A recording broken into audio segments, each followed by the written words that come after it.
मुख्यमंत्री योगी आदित्यनाथ जी ने मैनपुरी में एक जनसभा को संबोधित किया। इसी दौरान उन्होंने समाजवादी पार्टी और सफेद परिवार पर तीखा हमला किया।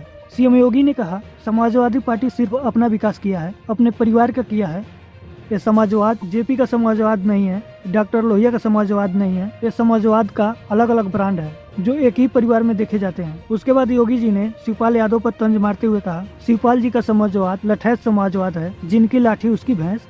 फिर अखिलेश यादव का समाजवाद को अवसरवादी समाजवाद बताया। उसके बाद सीएम योगी जी ने आगे कहा, जब भी समाजवादी पार्टी चुनाव हारती है, दो काम करती है। पहले ईवीएम का गड़बड़ी बताती है, दूसरा बेचारी डिम्पल को आगे कर दिया जाता है। अब इसका नाम तो समाजवादी रखना भी मुझे लगता है यह अपने आप में जनता को भ्रम में डालने जैसा है। इन्होंने विकास कराया होगा, अपना किया है, अपने परिवार का किया है, अपने परिवार के बाहर किसी का नहीं किया है। किसी अन्य गरीब का जिसने भी उभरने का प्रयास किया उसके साथ क्या कुछ हुआ यह हर व्यक्ति जानता है। और भाइयों बहनों, आज तो मुझे आप सबको बताते हुए एक नया रहस्य मैं आपको बता रहा हूं। ये समाजवाद ये जेपी का समाजवाद नहीं है, डॉक्टर लोहिया का समाजवाद भी नहीं है। चचा शिवपाल तो डॉक्टर लोहिया के बारे में लिखते हैं, लेकिन उनको स्वयं नहीं मालूम होता है कि वे क्या लिख रहे हैं। उनको स्वयं नहीं मालूम है। ये समाजवाद के जो अलग अलग ब्रांड हैं वह एक खानदान में भी देखे जा सकते हैं। भाइयों बहनों, शिवपाल जी का जो समाजवाद है वह है जिसकी लाठी उसकी भैंस, यानी ये लठैत समाजवाद है इनका। प्रोफेसर राम गोपाल यादव का समाजवाद वह पूंजीवाद में बदल गया है।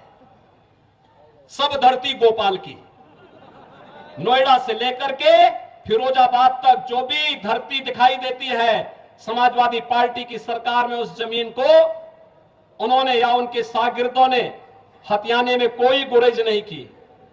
और अखिलेश जी का समाजवाद तो अवसरवादी समाजवाद है। भाइयों बहनों, शिवपाल जी के साथ क्या हुआ था हर व्यक्ति समझता है।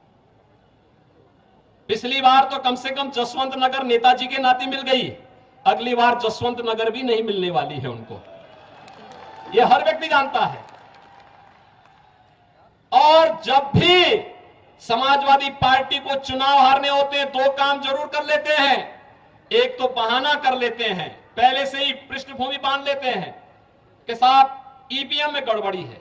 अरे उसी ईवीएम में तो 2012 में आपकी सरकार बनी थी, उसी ईवीएम में इस प्रदेश में कई सांसद आपके जीते थे।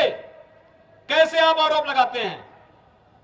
कभी इलेक्शन कमीशन को दोषी ठहराने लगते हैं और कभी उसकी पृष्ठभूमि बांध करके अपने कारनामों को नहीं देखेंगे, कुछ ना कुछ बहाना बनाएंगे।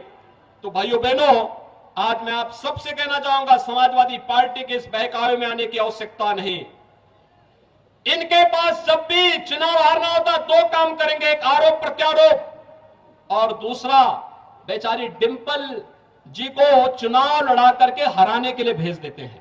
फिरोजाबाद में भी इन्होंने यही किया था ना, और कन्नौज में भी यही किया था। चुनाव हारना है तो उनको आगे कर देते हैं।